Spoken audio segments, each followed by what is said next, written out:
Ordinance yourself. Welcome to Coffee Anyone, the conversation show from the heart of West Virginia that touches all the right topics in all the right ways, and no one's suspicious at the end of it. Let me introduce your question master general, the man who is less Mothman and more Mouthman, Dr. Ali Khan. Well, hello. Thank you. This is now our fourth show, and we are at Stone Tower Brews. Great place to be at. Actually, I made a lot of friends in this place. Our Coffee Anyone Now idea came to us about a year ago, just to give you a background of it. And we decided, me and my son, we were meeting a lot of people who would be angry at each other on Facebook. We'll get together and have some coffee. I found out that a lot of friends can be made by just having a cup of coffee. And if they were giving out frequent flyer miles, I would be around the world. So I've had a lot of coffee at this place. It's a great place. Please come and join your friends at Stone Tower Brews. Now, today we have an excellent, excellent guest. Great friend of mine, Richard Rick Edwards. He is being a city recorder. Yes, sir. He's been a city recorder and the mayor of Buchanan. He's a great guy. We want him to answer some of the questions that have come up during his previous reign as the mayor of Buchanan. And we want to do it in a friendly manner. So, first of all, sir, what would you like to drink? Well, let's get you something to drink. I would like just a regular cup, black cup of regular American coffee. Gotcha. So Thank you very much. It's on its way. So how have you been doing today on this Sunday morning? Oh, it's a wonderful morning. Finally got some winter weather with us, which is I really appreciate when it's nice and snowy, but on a Sunday morning it couldn't be any better. With great friends and a great atmosphere. So well, I'm happy to be here. Oh, absolutely. We are happy to have you. I've heard some. First of all, let me say this. I personally myself am a cannabis legalization supporter. So don't kill me for that. But that's what it is. That's how it is. I'm sorry if I offend somebody, but it is what it is. Now our ex-mayor has had some difficulty, and people made a big deal about it. I don't know where they made a big deal about it. Somebody told me they made a big deal about it. So the question here is, yes, would you tell us what happened in Texas? Texas, I grew up in, but it was 1999. I want to take you back to those days, and there was Prince, and we had Y2K, and I made a mistake by doing something that I probably shouldn't have by working with a neighbor of mine. And we thought we had green thumbs. So we thought, okay, maybe we'd try to grow some things. And I was doing great with tomatoes and carrots and whatnot. But then hydroponics had just started. Yeah. So we thought, why don't we try our thumb at marijuana? It's a noble thing to do. Well, it was the beginning of an industry now that we know that's worth billions and billions of dollars, but I like to think I was a step ahead on that. And it's hard to grow as well, isn't it? So it's a challenge. It really is, and this is before they had all these new different strains that you can do, which affect many people in many different ways, and it's all really good. I'm 100% with you on medicinal marijuana as well, pharmaceutical marijuana, because just the things that marijuana can do naturally for people, particularly with cancer, with epilepsy, and there's even more and more studies coming out about the advantages to marijuana. Right. I'm still on the bench about recreational marijuana, and I will admit, back in 1999, I was, it was the 90s, and I was recreationally using marijuana. Okay. So we had a raid come to my house, and there was all of about 6 officers. And they took our 4 little tiny plants, which actually, we were just trying to get going. And after they weighed them, it came out to be a total of less than 4 ounces, which at the time was considered a felony. Now, to set the record straight, which has been actually heavily detailed in the Record Delta, and this has been going on for about 10 years now since I was first notified of any kind of an issue with not the state of Texas, but with Bexar County. Right. Everybody wants to make it so grandiose, like the great state of Texas is after Rick Edwards. No, it's the county that had an issue with something I did, and not to keep it really short, there was a closed indictment. Okay. which means the person's not supposed to be let know that there was an indictment. And quite honestly, to this day, have I gotten anything from anyone, from the state, from the county, concerning this indictment. Well, I'm glad you put it out there. I mean, No it's just silly citations. stuff. I was given no citations that day. I wasn't given anything to really feel that I was concerned with. In fact, they were kind of joking about it. They're like, well, somebody called. They said they saw you growing this. We're going to have to take this. And they did. And that's kind of the way it dropped. And then we moved here almost 2 years later. My dad's from Barber County, grew up in Century, West Virginia. And in San Antonio, it's very dangerous. When I left there in 2000, 2001, there were already 1 million people within that town. And that town is what's known as sort of a metro government town. The whole city is in that county. So there's 1 million, 1.5 million people. There was gangs. At our elementary schools, our kids had to go through the metal detectors just to get to class. So we felt West Virginia could not be a better place to bring up our children. And they were all toddlers at the time, and that's what brought us here. And I could not have been happier or more pleased with West Virginia. And I've talked to people from Texas, particularly oil and gas men that were up here. Right. They can seriously relate to the state of West Virginia. Both Republican, well, now turned Republican. The people are so much alike here as far as independence and keeping their guns, the First Amendment rights, Second Amendment rights. They come up here and they enjoy it. Everyone I talk to says they want to come back. Besides the fact you got 4 seasons here. But let me ask you this question. Since you mentioned something about marijuana, medicinal marijuana, or cannabis. Yes. So let me get this straight. You can have alcohol, which causes a lot of problems with accidents and drunk driving and everything, but you cannot have cannabis. Well, why? That's a great point, and I don't know why that is. I think it's more of a propaganda tool that's been going on since the 20s and 30s. The national government refused to want to allow people to use cannabis, so they use it as a means to kind of restrict certain ethnicities. And if you look back, I did some research on it. This is not just marijuana, but this is cocaine, and this is whatnot, even with prohibition in the 20s. Right. When you talk about take away alcohol, well, we saw what that led to, which more was crime. More crime. So I'm 100% with you when it comes to the marijuana versus alcohol. So why not legalize all cannabis?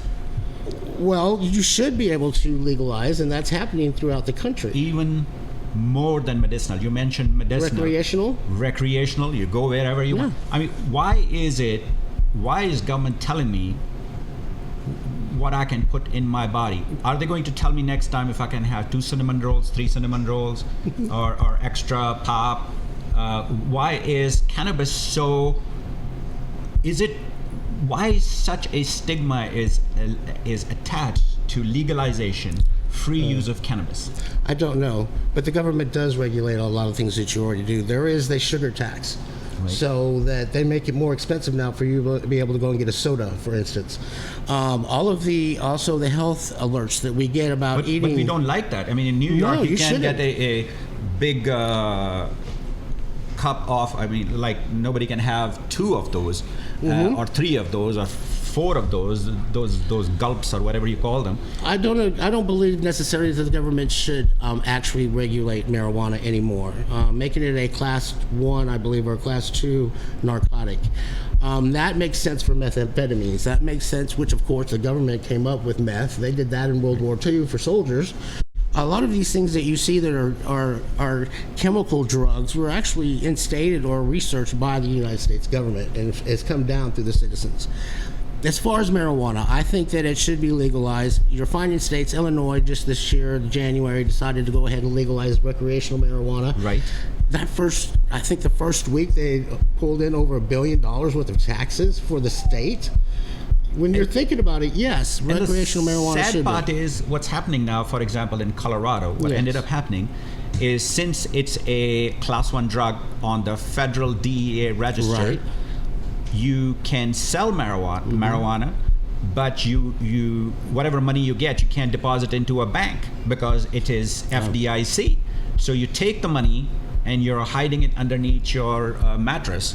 Yes. So what's the point of it? Actually, if the money circulates, the economy gets better. So why not just legalize it under the federal government also.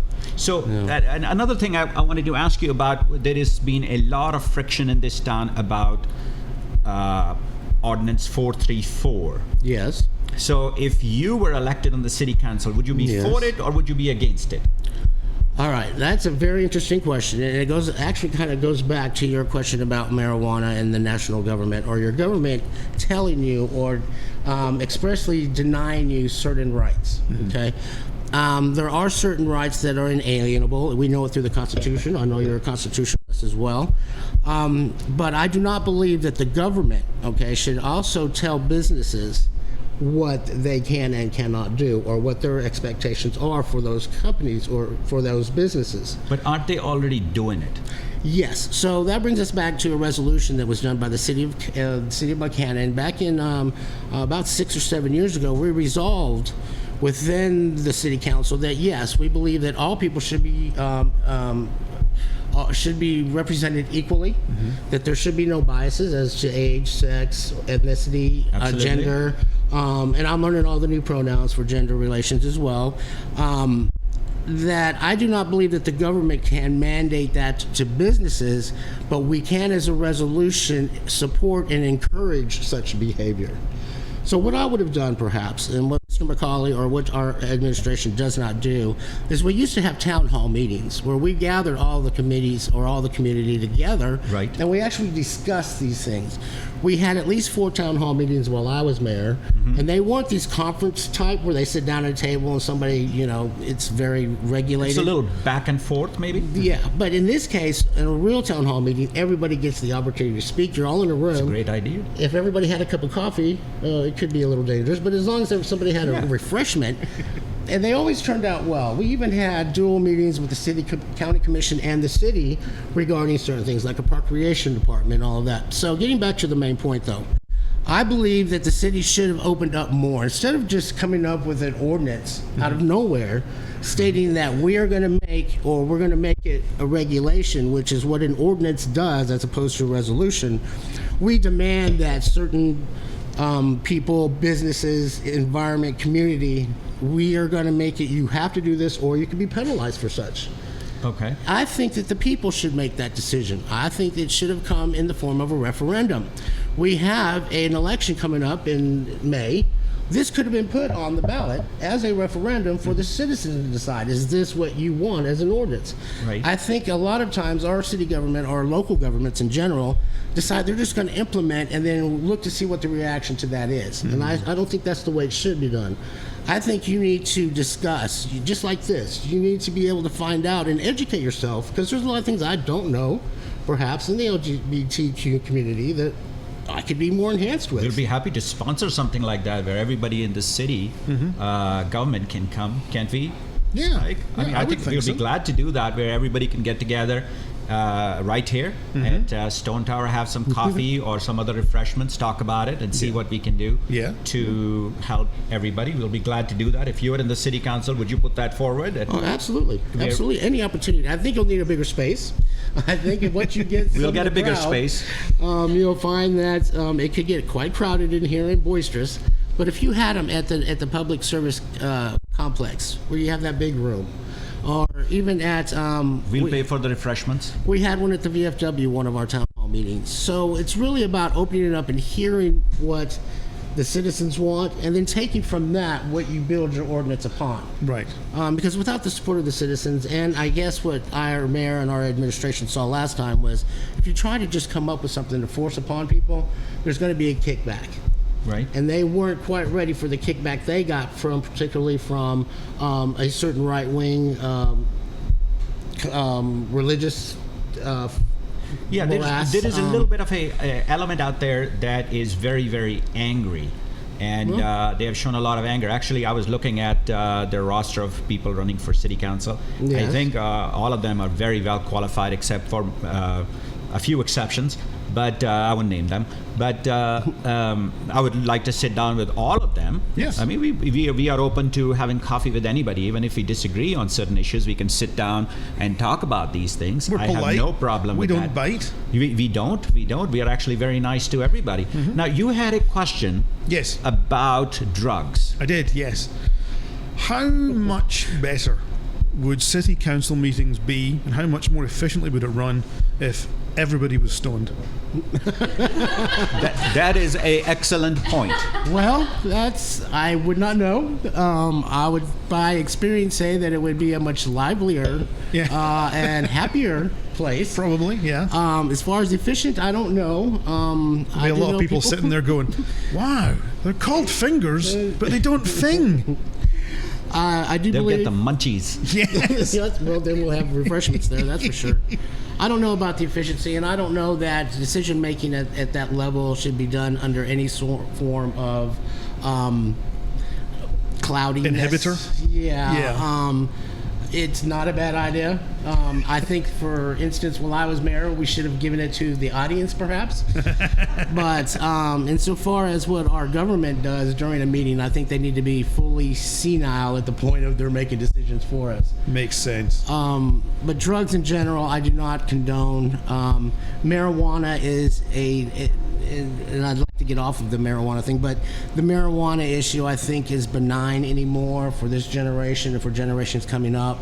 Again, I go back to your alcohol versus marijuana. Right. I am dead against alcohol use while driving, at home, for violence. So many issues come across because of alcohol. You're not going to find somebody with marijuana. But this also goes back to a mental health issue. This also goes back to the way people live their lives, because they feel they need to have these substances to make their lives either agreeable or, at least making it through day by day. They have to have these substances. Right. And I've never, occasionally I have drank alcohol, occasionally, but I've never done cannabis, but I still support it. So I just support it on constitutional grounds. That, or is it from the medical background as well? Actually, there are some medicines available that have the same effects. For example, there's a medicine called Marinol, which helps out with improving in appetite and some of the effects. So there are certain medicines that are already available. However, I still believe that the individual rights are more important. Yes. So we already tried with prohibition that it doesn't work. No, that's a fail. So why would marijuana be different? Now I can see some of the effect of some other synthetic drugs that's different. Yes. But if I take some grass from my backyard and would like to chew on it, it's not the government who should tell me. I didn't basically prepare it in a lab. They can control a lab, but not what I grow in my backyard. Well, and think about it, Peruvians have been doing it for eons. Cocaine, of course, comes off of a plant that's kind of chewed like tea. Do you think that this may have some religious element to it? Why we are so against cannabis? Well, yes, and considering in particular we're in a very conservative area in West Virginia, and if you even think about the Bible Belt states, yes, there is a certain, because we all believe in what the government tells us, they also had propaganda making us believe that marijuana was the evil drug, that it was going to do this to you, it was going to do that to you. And if you look at some of the old propaganda films trying to show how dangerous marijuana was, I think that people have become so used to that, even in the conservative level, at a religious level, that they are so stalwart with what they believe that they don't necessarily think outside of the box a little or try to expand a little bit more. Now, talking about drugs, there is a needle exchange program that has come under a lot of flack from a lot of folks. Where do you stand on that?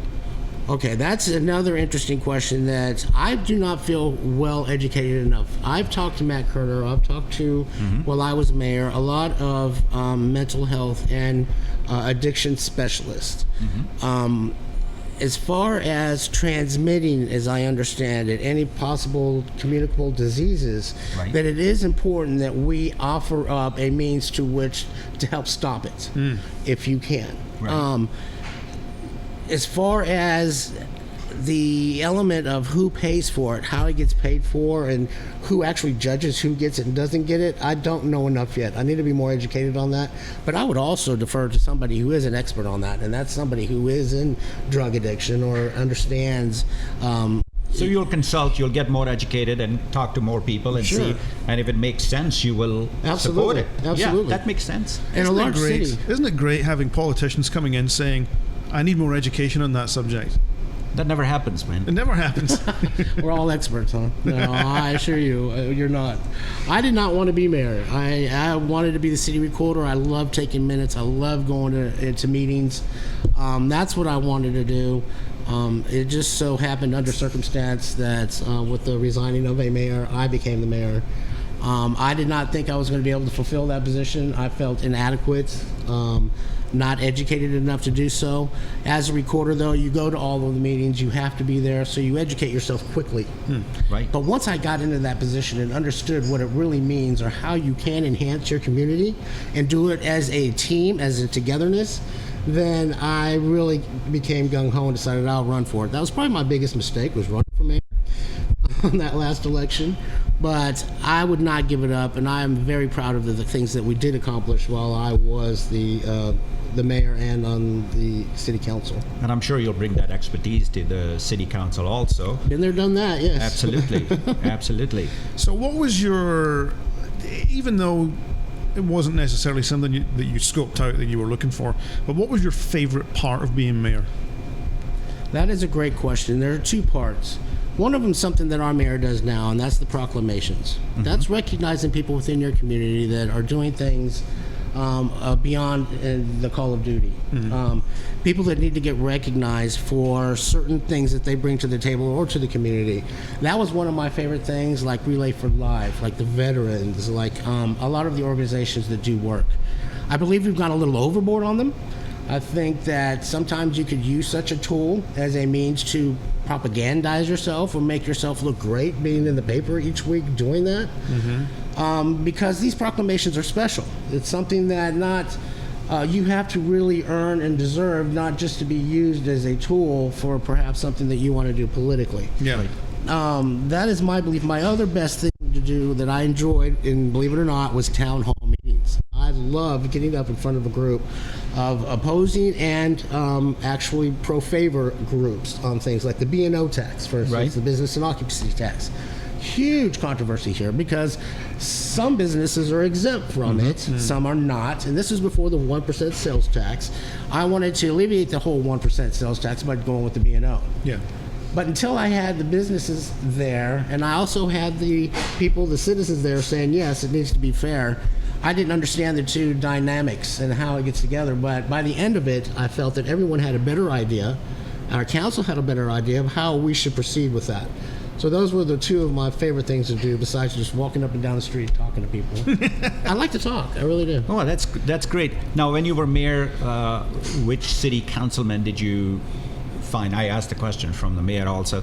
At that time, you had you thought were the most likely to sit down and talk to you and try to get into the same frame of mind like other people. More workable. All right, so I kind of sat in a transition of two administrations. The one from Kenny Davidson, which already had the city council sitting on it. And then, of course, when the next election, when Robbie Skinner and the next group came on.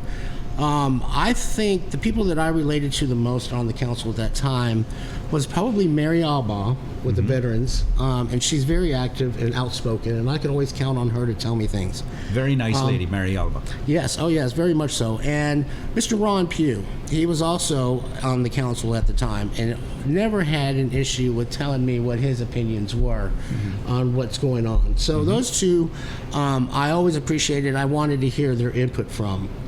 The rest of them, like Mr. Thomas, Mrs. Kupari at the time, Mrs. Bucklew now, and even when Robbie Skinner came on board, I used them to hear or understand more about the dynamics of the city and how it was already being done as far as budgeting and how much money and ordinances and all of that.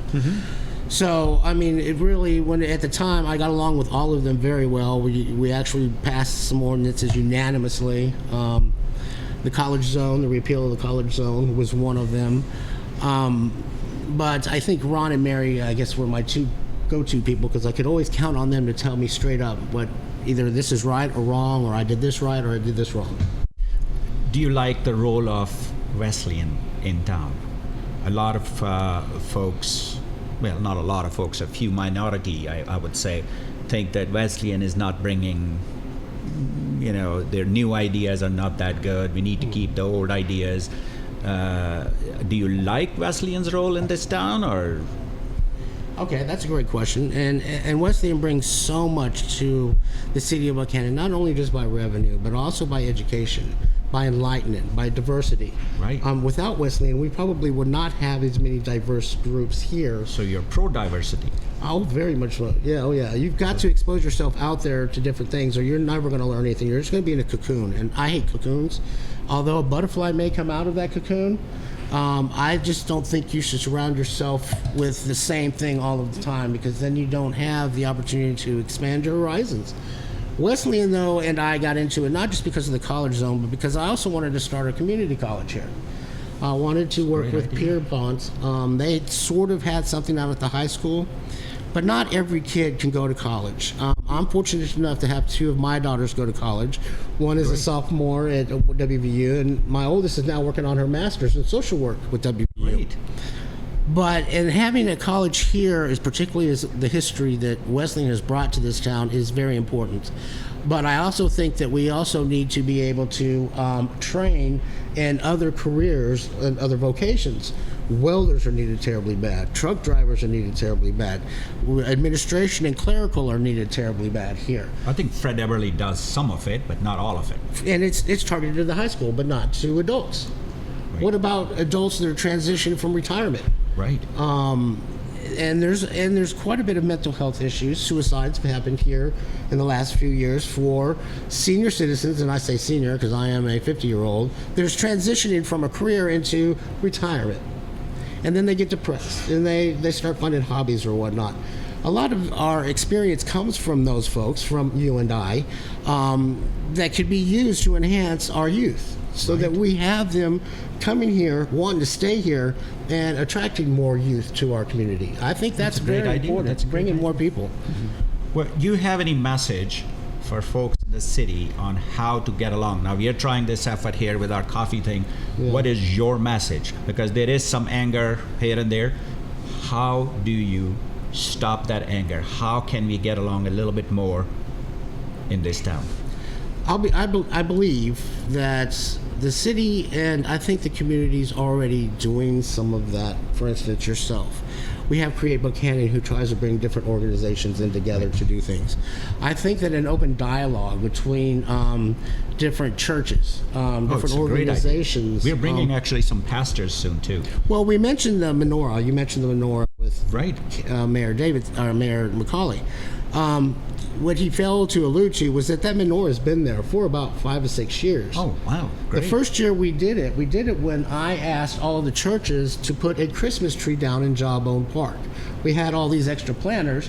I said, why don't each church come down, decorate a tree, and of course then we had the menorah there as well, because I wanted to make it all-inclusive holiday spirit. I think that's how you open the dialogue. You invite things for people to participate in. You think it's time to actually now, in addition to the menorah, bring a crescent there? Sure. Oh, really? Absolutely. Okay. Why not? All right, makes me a little uncomfortable. Right. Sorry. Well, the question really would be if the crescent were there, or even when what's the African American Christmas? Kwanzaa. Kwanzaa. Yeah. Why not Kwanzaa as well? As long as you're actually, and all of our religions are actually celebrating the same thing in most cases. Absolutely. I actually celebrate festivals Festivals? for the rest of us. Is that right? Yes. We need more festivals. Yes, we always need more festivals. I think that if you bring everybody together into a certain situation and you open the doors and just let people talk and say what they need to say, get it off their chest. I think that's a great idea. Joking that's aside, how it I think works. that's a great message. That is a fantastic message. Now, you have a song for us? That was an interesting giggle, wasn't it? Are you going to sing right. for us? Because this has become a tradition. I sing a song too. So after you do it, I will sing a song, and I have folks who will sing with me. Maybe not, but I will sing. A lot of people say I've been here now 23 years. and I'm still not a West Virginian, I guess. So I have a special song with a little accent going on in there. So you go first, and I'm you sitting go. between two accents here. I know. Between two accents. Between two accents. Instead of those between two ferns, it's between two accents. I do have a song. I normally sing in a group. I sang with the Buchanan Choral Society and, of course, my church choir. So I can blend my voice in very well. But I will sing a song since everyone has participated in doing so. Absolutely. And I want to sing to you the first verse of Billy Joel's Piano Man.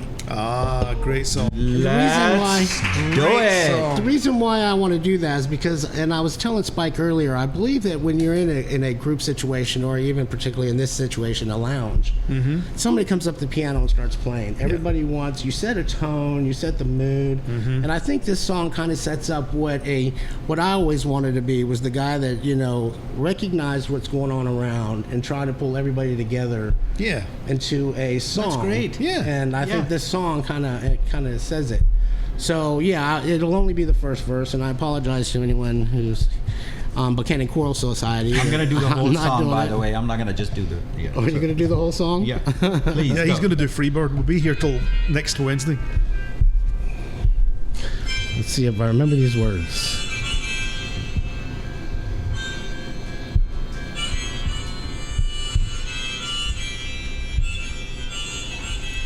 I'm gonna change up the words a little. Oh.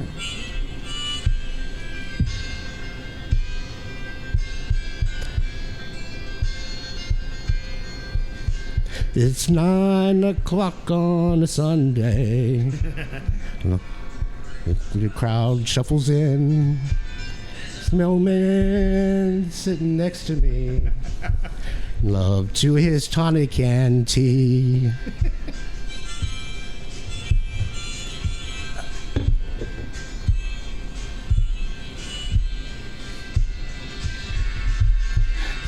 Son, can you play me a melody?